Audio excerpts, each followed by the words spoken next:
চলে আসলাম আজ আবার একটা বড় ভিডিও নিয়ে। তোমাদের দাদাভাই সকাল সকাল অফিস বেরিয়ে গেছে, সকালে রান্না বান্নাও আমার হয়ে গেছে। এবার দুপুরে রান্না করার পালা। ফ্রিজ খুলে দেখলাম কিছু সজনে ডাঁটা রয়েছে, তাই ভাবলাম সজনে ডাঁটা দিয়ে কিছু রেসিপি বানিয়ে তোমাদের সঙ্গে একটু শেয়ার করি। তাই বটি নিয়ে বসে গেলাম ছোট ছোট করে সজনে ডাঁটা কাটতে। সজনে ডাঁটার গুণাগুণ সম্বন্ধে কারো অজানা নয়। প্রচুর গুণাগুণ রয়েছে সজনে ডাঁটার। সজনে ডাঁটার রয়েছে প্রচুর পরিমাণে ভিটামিন সি। বয়স হয়ে গেলে আমাদের প্রত্যেকেরই হাড়ের সমস্যা হয়, আর এই সজনে ডাঁটা খেলে হাড়ের শক্তিও বৃদ্ধি হতে পারে, কারণ সজনে ডাঁটায় রয়েছে প্রচুর পরিমাণে ক্যালসিয়াম। আর জানো তো, সজনে ডাঁটা কিন্তু আমাদের রক্ত পরিষ্কার করতেও সাহায্য করে, কারণ সজনে ডাঁটার মধ্যে রয়েছে প্রচুর পরিমাণে অ্যান্টিবায়োটিক প্রপার্টি।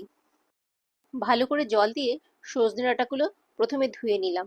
তারপর কিভাবে রান্না করব তোমাদের সেটা এবার বলি।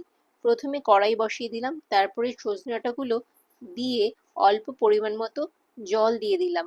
জল দিয়ে সামান্য পরিমাণে নুন ও 1 চামচ চিনি দিয়ে এটা ঢেকে রাখলাম যতক্ষণ না সেদ্ধ হয়। সেদ্ধ হতে 2 মিনিট সময় লাগবে।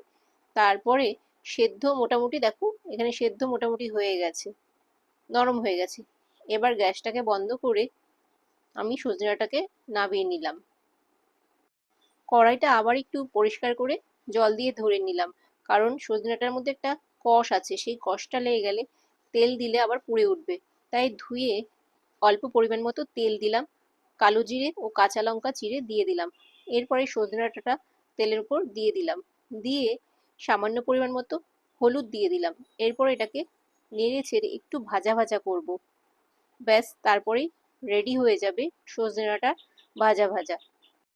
রান্নাটা রেডি হয়ে গেছে, এবার বাটিতে তুলে নিলাম। আর একটা কথা জানো তো, ভাতের পাতে বসে বসে আমার ডাঁটা চিবাতে একদম ভালো লাগে না, বড্ড অধৈর্য লাগে। তাই স্নান সেরে পুজো সেরে প্লেটে করে ডাঁটা নিয়ে বসে পড়লাম, চিবিয়ে চিবিয়ে খাচ্ছি। আর সত্যি কি অসাধারণ টেস্ট হয়েছে, খুব ভালো লাগলো। আজ এই পর্যন্ত।